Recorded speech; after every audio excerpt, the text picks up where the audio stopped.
Are you ready to ditch the store-bought staples that your family uses when you can learn a way to do it yourself? In order to save money, have you been throwing bits and bobs at ends of your bread, or maybe even whole loaves that you're just not getting through and you need to find some way to use them? I'm going to show you how to take that bread and make it into bread cubes.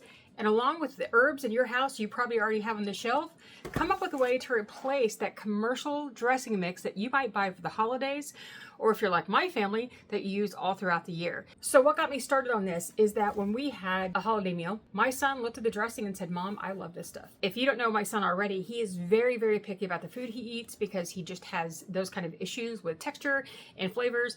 And he has a very small palate of the things that he will eat. And when he told me that, then I went on a mission to find a version of it that I could make myself so that he could have it whenever he wanted. And that's what I'm going to show you how to make today. This is going to be one of the easiest dehydrating projects you've ever done. What I'm working with is an old loaf of sourdough bread. This is sourdough bread that I get from Aldi because it's relatively inexpensive and I don't make my own.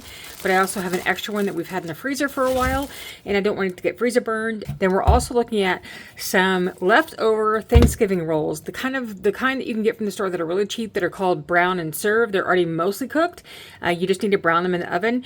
That's what this is, and that's what I've done. I've just pre-done these in the oven this morning. I just threw them in for about 10 minutes, just on a lower heat, like at 350, to let them kind of brown up. Because if you don't, these can get a little gummy when you start cutting through them. You can use white bread, brown bread, any kind of bread that you have. Nothing has to be fancy about this. Use what you have and what you want. And I'm going to take all of this bread and cut it into cubes. Okay, the size cube that you want is the size cube you're gonna the size that you want is just the size you're going to cut. You know, if you like really finely diced bread as your dressing, then go for a fine dice. If you like, you know, bigger, chunkier dressing, then go for a bigger chunk. That's all it takes. This is what I'm doing. I am just cutting through here. Don't move that there. And making chunks. I like my dressing a little on the chunkier side. So my cubes are going to be just a little bit bigger than you might want for yours. And this bread that I had in the freezer, I have let it thaw. I didn't want to try to cut into frozen bread. That's the first of mine. Let's put them on a tray so you see what it looks like. All I'm going to do is just like this. It is basically just cutting it up and putting it onto a tray, spreading it out because you don't want them stacked. They will shrink up a little bit, but not a ton. So you do want to give them some space, just like you wouldn't just like load them all up if you're going to put these into the oven, which in fact you can do. You can put these into a lower oven. I would do it at 300-ish, 200 to 300, doesn't matter. And just let them stay in your oven for about an hour to get toasty. If that's what you would like the texture to be, you can have a toasty crouton to make dressing with as much as you can dry. I just prefer using my dehydrator. I could do more at once and it's just cheaper to run it as well. What we're going to do now, the leftover dinner rolls from Thanksgiving. So I'm just going to cut through this just like I did my regular bread. And since these are pre-cut, once I do the major cut, I can kind of just go through here. Oh, they're not going to separate out. So we're just going to cut them again. There's no sense in wasting food because the latest statistic I saw, and I think I'm still right, is that it was about 37 to 40% of our food gets wasted every year. I bet a lot of you throw away bread because you can't eat it quickly enough and it molds or gets hard from storage. Don't waste it. You can reuse it. Every dollar counts, and we need not to waste the food. I know a lot of people ask in a lot of my videos is, what is this that I'm putting on them? This is a mesh sheet. This one is made of plastic. You can also get the ones that are made out of silicone. I use it so that foods don't fall through and that they stick less on this than they do on the actual metal tray. So it just makes life a whole lot easier when you're dehydrating. You can also use parchment paper. That's fine too. Okay, for this very last tray, what I put down is a piece of fruit leather sheet. This is what I make my fruit leathers on, or things that are really sticky that I don't even want on my mesh. You can use parchment here if you'd like. You can use whatever you have. So all the breadcrumbs that I have from actually processing all this, I'm going to save because when you dry them, they can be added to the breadcrumbs you use every day, all the time. There's no point in wasting even the crumbs. So what I'm going to do is use this tray as a catch-all. It will catch even more crumbs during all of the drying time and collect them to use for breadcrumbs as well. So while the temperature here doesn't matter, You can use whatever temperature that you'd like. So I'm going to leave it at 131. I'm going to set my timer ahead for a while. Not that this is going to take this long, but I don't want it turning off when I'm not paying attention because the humidity in our home right now is high and I don't want them to reabsorb. You're looking for dry, crumbly cubes when we're all finished. And in case we haven't met, I'm Darcy from the Purposeful Pantry, and I'm here to be your dehydrating BFF to teach you safe and practical ways to use dehydrated foods all the time for your family for whenever you need it. And before we even go much further, I just want to say thanks for watching. I really appreciate you. Now, I'm not going to knock anyone who buys this commercial mix. That's not the point of this video. But this was $2 on sale today at the grocery store when I went to go grab a box so I could have it just for this because we're out on our pantry shelf right now. But sometimes you can get it for $1. But my favorite thing is when I find it on clearance for 25 cents a box. Do I stock up on that? You betcha. Even though I have my own DIY home version of it, I will stock up on that for 25 cents because it's worth it to me and my family. The other thing I also do is buy plenty of it to take to the local food pantry because they need it too. They are desperate for food to give to folks who need to be fed. And even outside of the holiday season, this stuff is great to keep on the shelf all times. Okay, so I've already started packing some of this up. You'll see some empty trays here, but I wanted to pull out trays so that you could see what they look like. They are just really dry breadcrumbs that do this. They're hard, so it's hard to do that. But you get just shattered breadcrumbs, which is what we're looking for. And then here is the catcher at the bottom. All the extra crumbs that started falling through. My hand for storing these bread cubes is to do this. Every time you load some in, go ahead and shake them down to get them to settle because mine are such big pieces, they are actually taking up a little bit more space. So we want to try to use all the available space you have. If you prefer smaller pieces, by all means, do them a little smaller. You can do it with your hands. Just pick them up with your hands, that's fine too. But I find this a little easier for me. So I found that my half-gallon jars will store approximately a tray and a half of bread cubes. Now, if you're going to store these for a little while, you don't think that you're going to use them right away, feel free to go ahead and vacuum seal them. But just remember with the vacuum sealing process, it is not going to store these forever. Don't start yet. It's not going to store these forever because this is still bread that was made with oil and fats. They will go rancid after a while. I've never found them lasting for more than a year at the most. So vacuum seal, yes, go ahead, but just know you're not going to get a super long shelf life out of this. Now for all the crumbs and the couple of extra cubes I have left over, I have this bottle of breadcrumbs that I keep on hand all the time because you never know when you're going to need some breadcrumbs. And all I'm going to do is take this and add it to the stock I already have.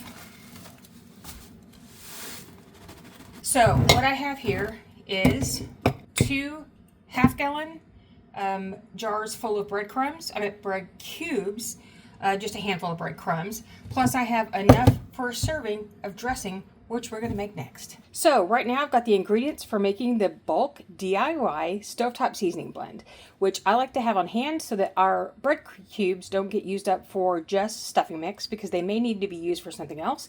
So I make a handy bulk mix in order to have ready whenever we want to have stuffing and use it then. So let me show you how we do this. So I started mixing this before thinking about, you need to probably show putting each ingredient in, but I didn't want you to see me getting out of the jars constantly because that's not great. That's not a great look. So what we have here is a mixture of minced onion, not onion powder, but if you need to do onion powder, that's fine. I usually use onion powder for everything because my family doesn't like chunky onion anything. Well, half my family doesn't. But this time we're going to use it. So I do keep some commercial minced onion on hand. So it's minced onion, then it's parsley, sage, rosemary, thyme. Then we have vegetable powder, we have onion powder, and we have garlic powder. These quantities are going to be down in the description box below. I'll have it where you can just screenshot it, or I'll put it at the end too also, or I'll have it on the website where you can just go print off the recipe right there. Then I have some celery flakes, and if you saw my video a couple of weeks ago, which I'll put right up here in the iCards, and down in the description box, these are pre-cooked celery flakes that you don't have to worry about trying to rehydrate and cook, because this is not a cooking dish. It is a reheat dish. So we want to make sure that we have these already cooked and ready to go. Then we have salt and pepper, and we have, now if you're going to use the general bouillon that you get from the store, it usually has a lot of salt in it. So you can skip the salt here. We typically use a salt-free bouillon just because we try to cut down on how much salt we're using. So there's only a portion of salt here that we would have normally kept in this recipe. The thing here is that I use vegetable powder. If you don't have that, you don't have to use it. This is just going to bulk it up a little bit and add a bunch of vegetables that your family won't know are in there. They won't even really taste them, but it gives extra fiber, it gives extra minerals and vitamins. I can show you how to make that right up here in the iCards and down in the description box, how I do vegetable powder all the time. So here are our ingredients to make. And we're just going to add them to a jar, just like this. I'll put the quantities right here.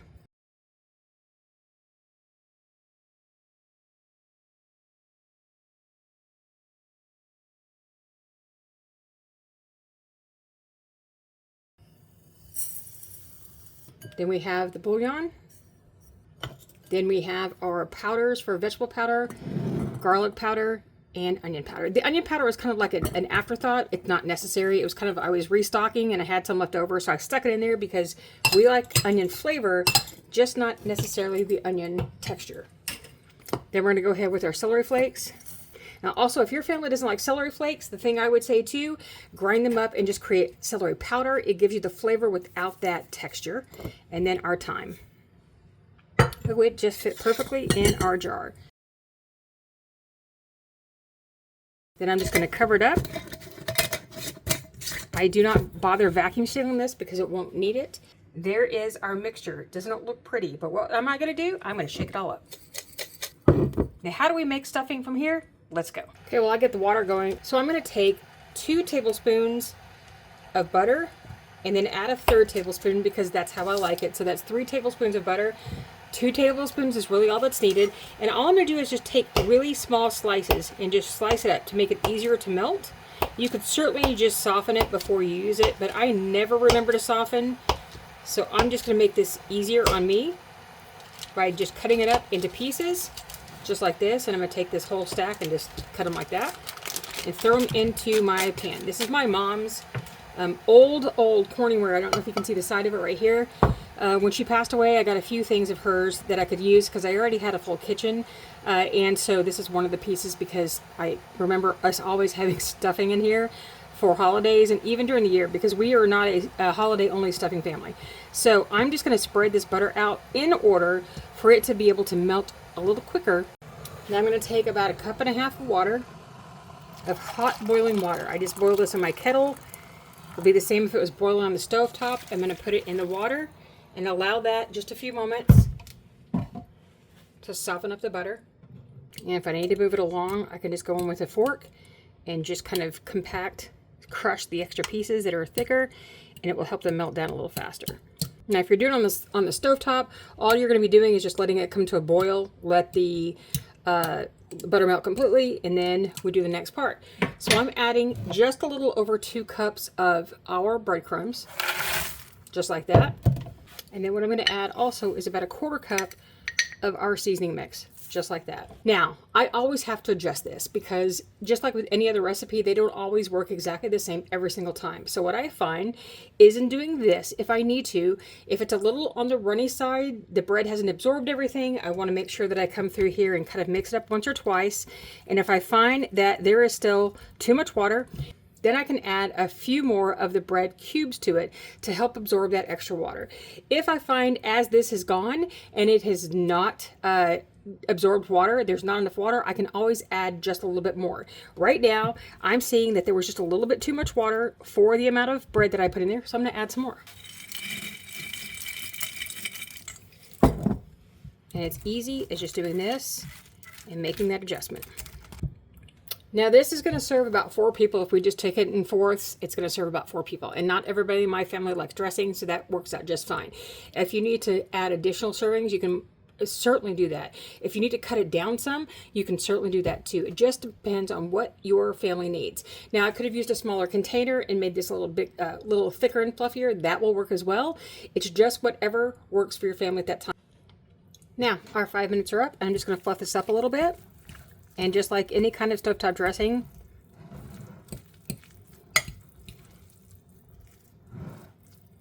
there you go. Now, typically we do these in a saucepan, so it looks like there's a lot more to it. But this is good for about 4 servings for us for small servings because that's what we prefer. Just like cut down on all the carb. But there you go. That's how you make great stovetop stuffing on your own without having to buy it from the box. So I have 2 last tips for you. If you would like to take that dressing that you've just made and stick it into the oven right under your broiler for about 2 or 3 minutes just to give it a nice little crust on top, you can do that and it will be exceptional. The other tip I have, if you like fancier dressings, like I know there's a ton out there that have oysters and all sorts of things. I happen to like a cranberry dressing that I tried once that I tried to mimic and found a way that I can make it work for me, because the one thing I don't like about it is huge chunks of cranberry that have been cooked, and when you bite into them, it's warm, and I'm not a big fan of that texture. I love the taste, but not a fan of the texture. So what I do instead is use dried cranberries that are not sweetened, just like these. These are chunks of cranberry. They're not a whole cranberry that I dry in my dehydrator. And I could add some of these, and it gives that flavor of the that dressing that I had without that bite, because the bite's not something I enjoy at all. So that's something else that you can do as well. Now, if you'd like to learn how to do the cranberries, I will add a video right here for you to watch, just so that you can learn how to do them, because it has been a big hit, and they are a perfect way to take care of the 99-cent cranberries that you can usually get this time of year at the grocery store. Now, I will have the recipe in the description box below. I will also have it in the iCards up here, where you can just click on it to go to my website in order to print that off if you'd like. So remember, because this season is the season that it is, nevertheless, she preserves. Through all of it, she preserves. And remember to take care of each other, your neighbors, your friends, family, people that you see that need or need. Take care of each other. Okay? Until I see you again next time, happy dehydrating. And by the way, thank you for watching.